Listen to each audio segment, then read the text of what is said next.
This tiny, 21-square-kilometer rock in the Pacific Ocean legally vanished $70 billion of the Russian mafia's money in under a year. And the craziest part about this massive geopolitical heist? They pulled it off without a single physical bank vault or a domestic currency of their own. It all came down to a legal loophole, a government-owned post office box, routing money through a Wall Street software glitch. Today, we are going to trace exactly how this forgotten island broke the global economy.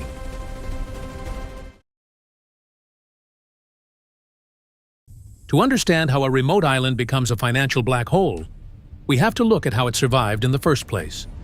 This is the Republic of Nauru. It is the third smallest country on Earth. For thousands of years, migrating seabirds used this isolated coral atoll as a resting stop. Over millennia, their droppings fossilized, turning the entire surface of the island into a massive solid block of premium phosphate. Phosphate is the critical ingredient in global agricultural fertilizer. As the world's population exploded in the 20th century, so did the demand for food. And Nauru was sitting on a gold mine. By the 1970s and 1980s, the newly independent Nauru aggressively strip-mined its own land. For a brief moment in history, this tiny rock boasted the second highest GDP per capita on the entire planet.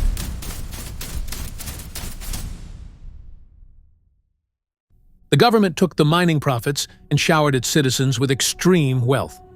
Taxes were abolished.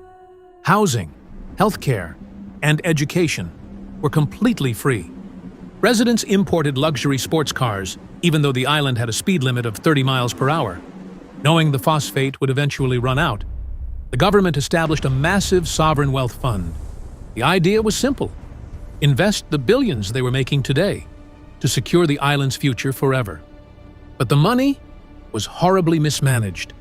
The government bought useless fleets of cruise ships, empty foreign real estate, and, incredibly, they even financed a disastrous, multi-million-dollar London musical about the love life of Leonardo da Vinci.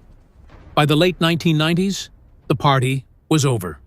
80% of the island had been stripped bare, leaving an uninhabitable wasteland of limestone pillars. The phosphate was gone, and so was the money. The sovereign wealth fund collapsed under the weight of corruption and incompetence. Within a single generation, Nauru went from being the wealthiest nation per capita to facing total, catastrophic insolvency. They couldn't grow their own food because the topsoil was gone. They had nothing left to export. The country was essentially bankrupt, facing a desperate crisis of survival. With their natural resources completely exhausted, Nauruan officials realized that they only had one thing left to sell. It wasn't a physical product. It was a legal concept. They still had national sovereignty. They were an independent country that could write its own laws. And in 1998, they decided to weaponize that sovereignty, turning their island into an invisible fortress for the world's dirty money.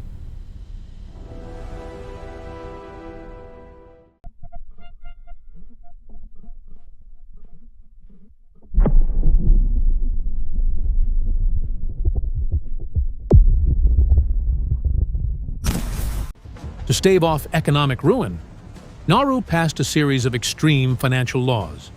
They essentially legalized the creation of shell banks, financial institutions that exist only on paper. If you want to open a bank in a normal country, you need millions in capital, physical branches, and massive regulatory oversight. In Nauru, you just needed about $25,000 and a registered post office box. These were called agency banks. They had no physical presence in Nauru, no employees, and kept no records. They were completely invisible entities, entirely protected by Nauru's sovereign privacy laws. Under Nauruan law, it became a severe criminal offense for anyone to reveal the identities of the people who owned these offshore banks. It was an impenetrable black box. The scale of this operation was staggering. At the height of the program, over 400 different offshore banks were legally registered to a single, small wooden shack on the island. Anyone, from anywhere in the world, could buy a Nauruan bank from the internet. You didn't even have to visit the island. You could sit in your living room and become the chief executive officer of an unregulated financial institution. To make the deal even sweeter, Nauru also sold economic citizenships. For a fee, you could buy a Nauruan passport under a fake name, creating a legally bulletproof false identity. By packaging complete anonymity with a sovereign banking license, Nauru created the ultimate sanctuary. But this kind of absolute secrecy doesn't attract legitimate businessmen. It attracts people who have vast amounts of cash they desperately need to hide. Tax evaders, corrupt politicians, and global crime syndicates instantly realized the potential of Nauru's new laws. In the late 1990s, the Soviet Union had recently collapsed. State-owned assets were being seized by oligarchs, and the Russian mafia was generating incomprehensible amounts of illicit wealth. The Russian syndicates had a major problem. They had billions of dollars in dirty rubles, but they couldn't spend it globally without Western regulators asking where the money came from. They needed a laundry machine. They needed a sovereign jurisdiction that asked zero questions, kept zero records, and allowed them to move money into the Western financial system. They needed Nauru.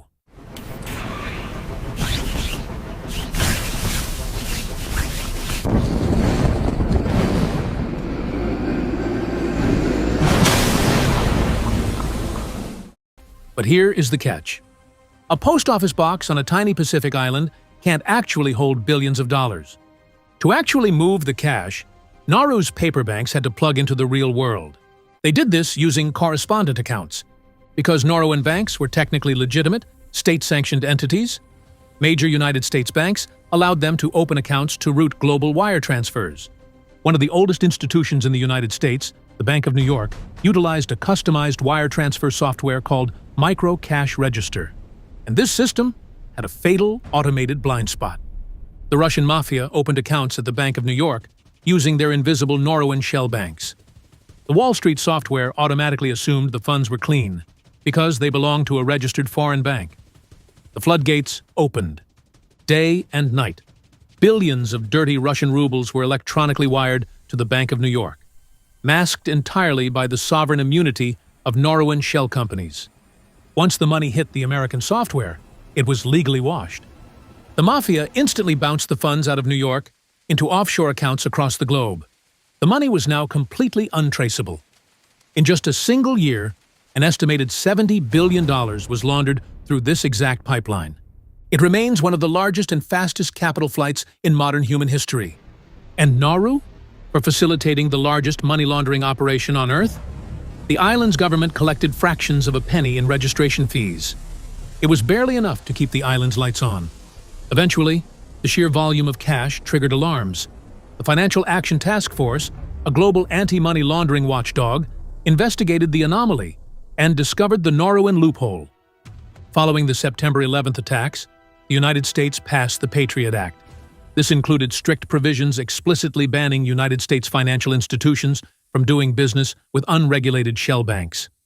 Nauru was blacklisted, cut off from the global financial system. Nauru's offshore industry evaporated overnight. The island was forced to repeal its secrecy laws, leaving them exactly where they started, broke and empty. Nauru's story is the ultimate tragedy of extreme wealth. They mined away the physical earth beneath their feet. And when that was gone, they sold their soul to the underworld, only to end up with absolutely nothing.